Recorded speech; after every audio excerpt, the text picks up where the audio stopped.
Welcome to my YouTube channel, Poverty Hill Adventures. In the last video, we were getting ready for the annual snowshoe shoot, and I was working out some issues I had with the bindings on my snowshoes, and these originally came with H-style bindings, and I've never been a big fan of H-style bindings. Way too many straps and buckles for me.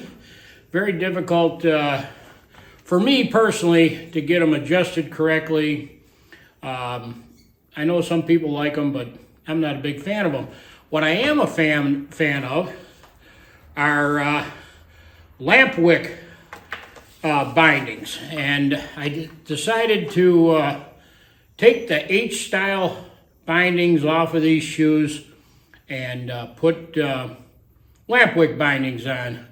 Lampwick bindings are made of Lampwick. Here's a spool of Lampwick. I think it's 1 inch. No, I'm sorry. It's three-quarter inch Lampwick, and like most snowshoe bindings, they attach to the main cord here in front of the toe hole.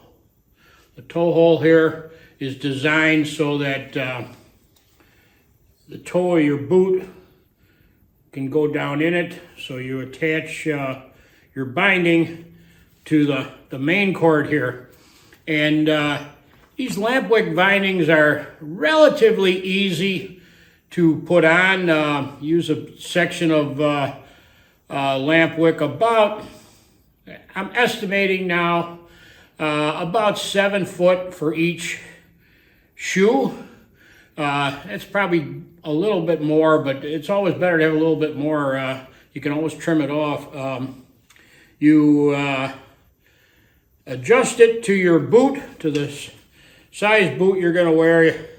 Tie it on both edges here, wrap the Lampwick around to the center, tie another knot, and then you've got your two ends here, which would wrap around your boot, and then I like to tie them in the front. I mean, some people do it differently. This is just the way I like to do it.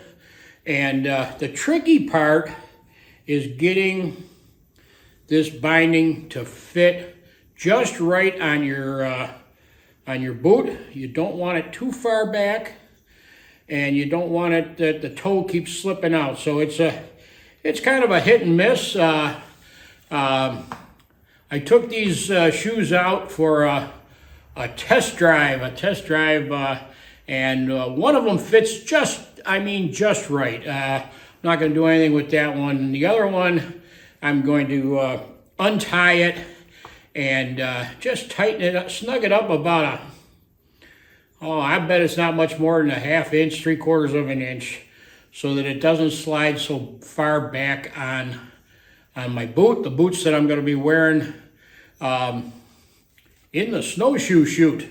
So I'm going to do that, and then we're going to take them for another test drive. You can see the boot is too far up in the snowshoe. The binding here is just needs to be tightened up some.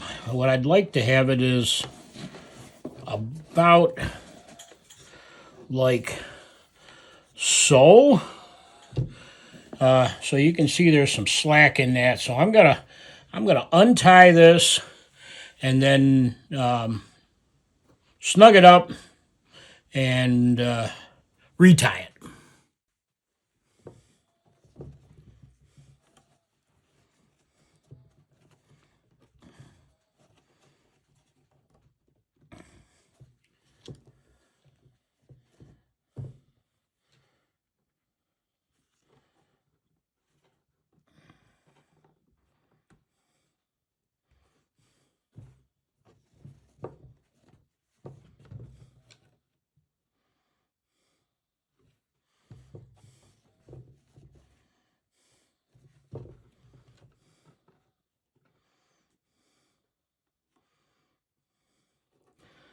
let's try that.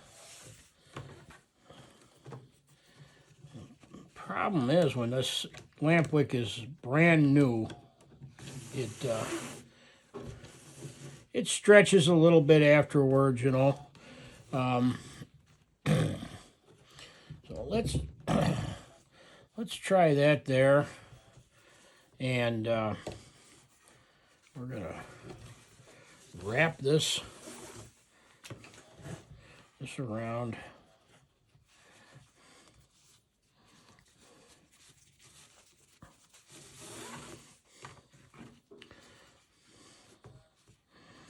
This will snug it up a little bit also. There's extra layer on here. And we're going to come around to approximately the middle. Tighten that up a little bit there. And we're going to do the same with this side.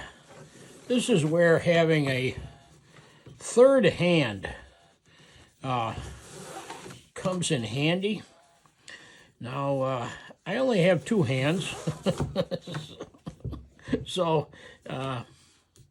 if you had a third hand, or perhaps someone to maybe help you hold it, it might go a little easier for you.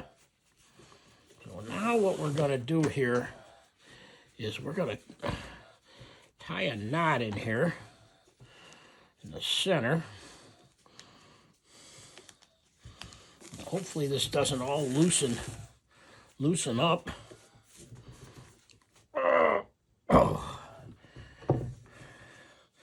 And I'm sure there's folks out there that know a lot more about this than I do. I've done a few of them over the years, but I'm by no means a expert at snowshoeing or anything else. But yeah, I think this is going to work out a lot better. These would then, like I showed you previously, wrap around the boot and tie in the front. So I think that little adjustment's going to work out good. Might stretch a little bit when we take it out and start using it. Pivot's nice. So let's give this a try.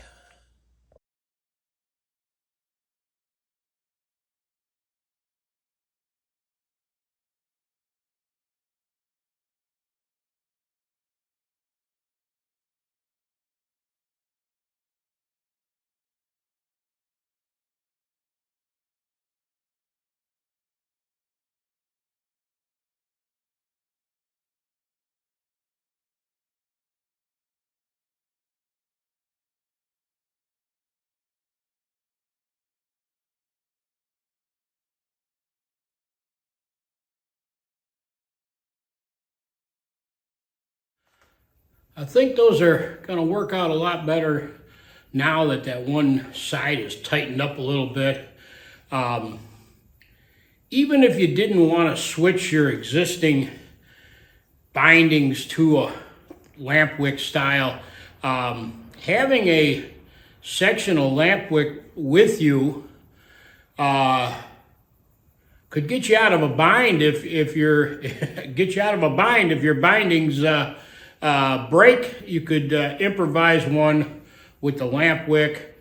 Lampwick is available in spools like this. You got to do a little searching, but on the internet you can purchase a spool of Lampwick, do several snowshoes.